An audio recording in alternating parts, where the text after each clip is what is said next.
Welcome to Visakha fashions. ఎలా ఉన్నారండి అందరూ? నేనైతే బాగున్నానండి. ఈరోజు ఏంటంటే బ్లౌజ్ మెజర్మెంట్ తోటి 5 టిప్పుల్లో బ్లౌజ్ ఎలా పర్ఫెక్ట్గా కుట్టాలో చూపిస్తానండి. కటింగ్ కంప్లీట్గా చూపిస్తాను. నెక్స్ట్ వీడియో చూడండి.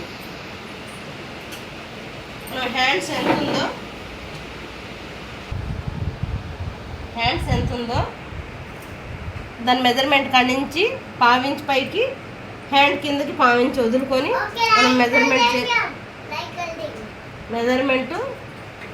గీత గీసుకోవాలండి. ఇదిగోండి ఇలాగా జస్ట్ సింపుల్గానే, చాలా సింపుల్గా అయిపోద్దండి. కొద్దిగా డిస్టర్బెన్స్ వస్తుంటుందండి, పని చేస్తుంటారు కాబట్టి.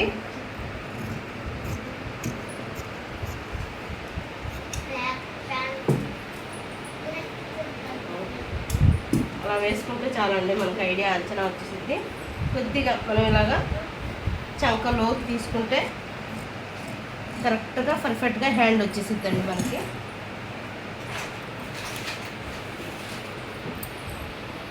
తర్వాత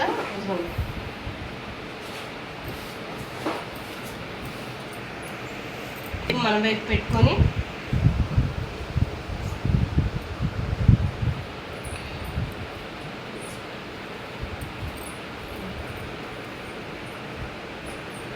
జాగ్రత్తగా ఇలా వేసుకోవాలండి.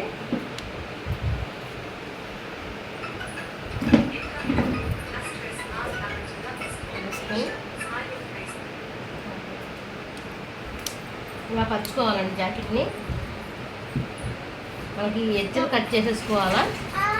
ఎడ్జులు కట్ చేసేసుకొని ఇదిగోండి ఇక్కడ మనకు ఖర్చుల వరకు ఇక్కడ తీసుకొని చంక కాడి నుంచి కరెక్ట్గా తీసుకుంటే చాలండి, వచ్చేసింది.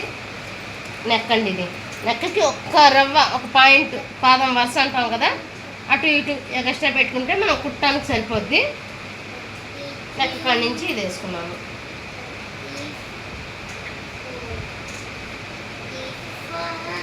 ఎందుకంటే ఇలా రౌండ్గా క్రాస్గా పెట్టానండి, షోలర్ జారదండి. ఇలా పెడితే మనం తెలియక ఇలా స్ట్రైట్గా ఇలా రౌండ్గా పెట్టేసుకుంటారు, ఖచ్చితంగా షోలర్ జారుతుంది. మనం ఇప్పుడు ఇక్కడ రౌండ్ వచ్చింది, ఇక్కడ మంది కొద్దిగా క్రాస్గా ఇలాగ వచ్చింది, షోల్డర్ అయితే ఖచ్చితంగా జారదన్నమాట. చంక్ ఇది. అసలు నేనైతే ఈ మార్కింగ్ ఏం చేసుకోనండి, నాకు అలవాటు అయిపోయింది కాబట్టి ఇప్పుడు మీ వీడియో గురించి మార్కింగ్ చేస్తున్నాను.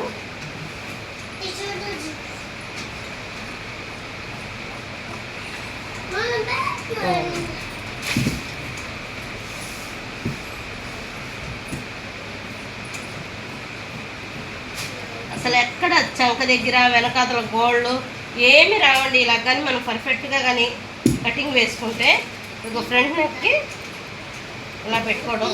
జస్ట్ అసలు మనకు ఫ్రంట్ పార్ట్తో ఏం పని లేదండి. ఫ్రంట్ నెక్ కుట్టుకోవాలంటే నెక్ ఎంత ఉందో అది చూసుకుంటే చాలు.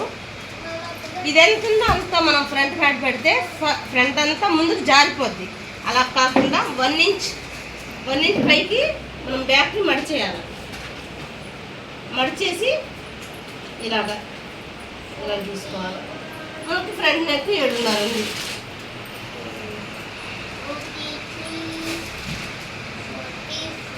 ఏడున్నరకి మార్క్ చేసుకోవాలి. ఫ్రంట్ కొంతమంది ఇలా మూసినట్టుగా వస్తుందంటే మనం జాకెట్ మీద పెడితే అలాగే వస్తుందండి.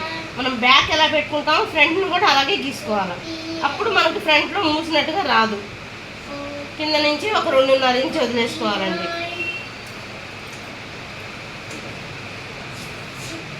2.5 వదిలేసి నేను మార్క్ చేస్తున్నాను. ఫ్రంట్ కరెక్ట్గా సరిపోద్ది. ఇలాగా ఇక్కడి నుంచి మటుకు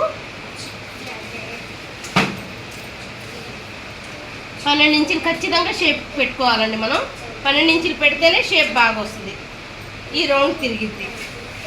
ఈ చంక కాడి నుంచి పైన మనం ఫోల్డ్ చేసాం కాబట్టి కొద్దిగా ఎగస్ట్రా పెట్టుకోవాలండి. ఎగస్ట్రా పెట్టి మనం మార్క్ చేసుకోవాలి. అప్పుడు ఏమవుతుందంటే ఇక్కడ మనం తగ్గించింది చంక తగ్గదు, జస్ట్ ఫ్రీగా వస్తుంది. అంటే పట్టుకున్నట్టు కాక ఫ్రీగా ఉంటుంది, ఫిట్టింగ్ కరెక్ట్గా ఉంటుంది, ఫ్రీగా వస్తుంది మనకి.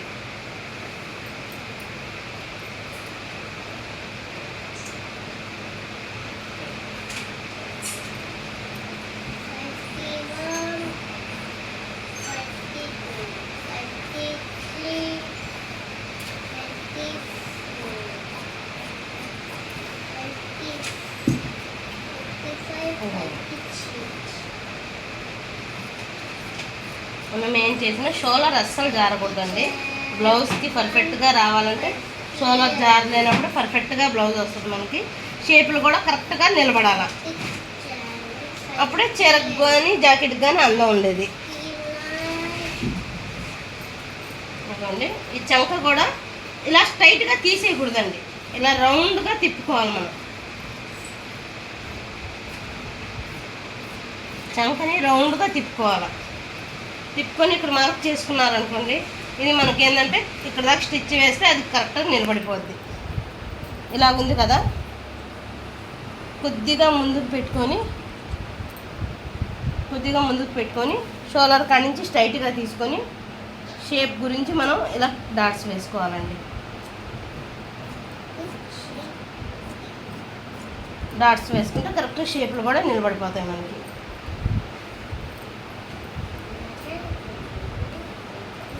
ఇదేంటి షేప్ పట్టిందండి, మనకు ఆటోమేటిక్గా మనం కరెక్ట్గా మెజర్మెంట్తో ఎలాగైతే కట్ చేస్తామో అప్పుడు షేప్ పట్టీలు కూడా మనం వెతుక్కో అవసరం లేదు, మనకు కరెక్ట్గా వచ్చేస్తాయి. ఇంతవరకు గీత గీసాను.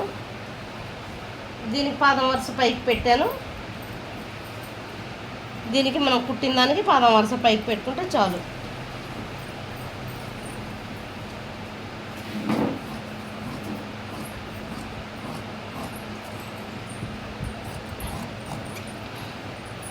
అయిపోయిందండి జాకెట్ కటింగ్. అయితే లైనింగ్ కట్ చేసాను, ప్రజెంటు మెయిన్ పీస్ కట్ చేసుకోవాలి. ఇవన్నీ ఉన్నాయి కదండి, నెక్ పీస్కి బ్యాక్ పీస్కి కరెక్ట్గా సరిపోతాయి. మనం మార్కింగ్లు 4-5 గీతలు ఏం అవసరం లేదండి, జస్ట్ మనం కట్ చేసుకోవడానికి మార్కింగ్ చేసుకుంటే చాలు. మెయిన్ పీస్ ఉంది కదా,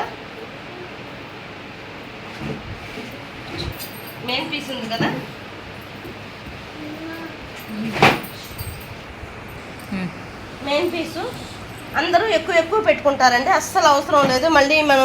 మళ్ళీ కట్ చేసుకోవడం ఇవన్నీ పెద్ద ప్రాసెస్. కరెక్ట్గా దానికి సమానంగా పెట్టుకుంటే మనం కుట్టుకునేటప్పుడు అటు ఇటు లాక్కోకుండా పెట్టుకుంటే చాలండి.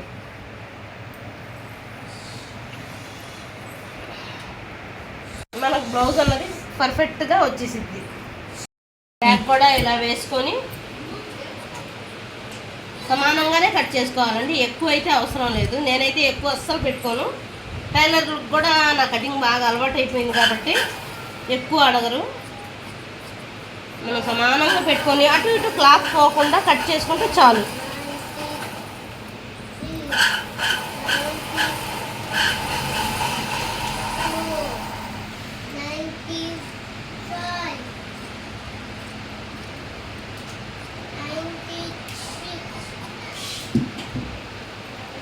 బ్యాక్ పార్ట్ కూడా అయిపోయింది.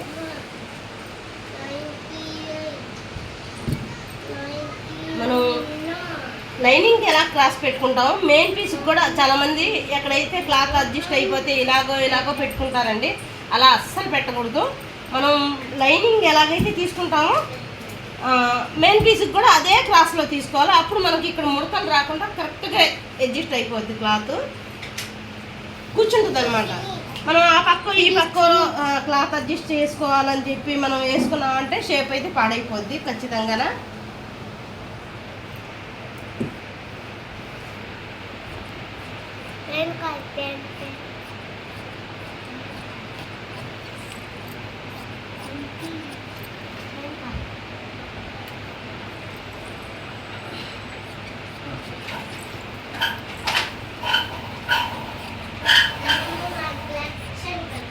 చంక డౌట్ రావచ్చండి మీ అందరికీనో, చంక ఏంటి ఇంత పెద్దది ఉందని. ఇక్కడికి మా కటింగ్కి తేడా అదేనండి, చంక మాకు పెద్దది ఉంటుంది. ఇప్పుడు కుట్టు తీసుకున్నప్పుడు కొద్దిగా ఎక్కువ తీసుకుంటాం, అప్పుడు ఈ రౌండ్ ఇలా కూర్చుండిపోద్ది అనమాట. దాని నుంచి నా జాకెట్ల వరకు నా కటింగు చంక పెద్దదే ఉంటుందండి. ఇప్పుడు షేప్ పీసులు నేను లైనింగ్ ఎలాగైతే కట్ చేశానో షేప్ పీసులు కానీ ప్రతి ఒక్కటి మెయిన్ పీస్లో కూడా నేను అలాగే తీసుకుంటున్నాను. అందుకే నాకు కరెక్ట్గా మెజర్మెంటు ఎక్కడ ఎతుక్కో అవసరం లేదు. టైలర్లు కూడా అందరూ జాకెట్లు గంటన్నర అయితే మా టైలర్లు అరగంట 25 నిమిషాల్లో జాకెట్ కుట్టేసి పక్కన పెట్టేస్తారు. అంటే ఏది వెతుక్కునే అవసరం లేదు. అయిపోయింది కదండి. ఈ వీడియోలో అయితే ప్రాపర్గా నేనైతే బ్లౌజ్ కటింగ్ చూపించాను అనుకుంటున్నాను. మీకైతే ఎలా ఉందో కామెంట్ చేయండి, నచ్చిందో లేదో కామెంట్ చేయండి. ఎవరైనా నేర్చుకునే వాళ్ళకి మటుకు ఈ వీడియో బాగా పనిచేస్తుందండి. సింపుల్ టిప్లో మనకు బ్లౌజ్ మెజర్మెంట్ వచ్చేసింది. నెక్స్ట్ వీడియోలో దీని స్టిచ్చింగ్ అంతా నేను చూపిస్తాను. దానికి నెక్స్ట్ వీడియో తీసి పెడతానండి. ఈ బ్లౌజ్ కుట్టేస్తాను ఇప్పటికి. ఇప్పుడు కటింగ్ చూపించాను కాబట్టి స్టిచ్చింగ్ నెక్స్ట్ వీడియోలో పెడతాను. బాయ్ అండి. వీడియో ఎలా ఉందో కామెంట్ చేయండి.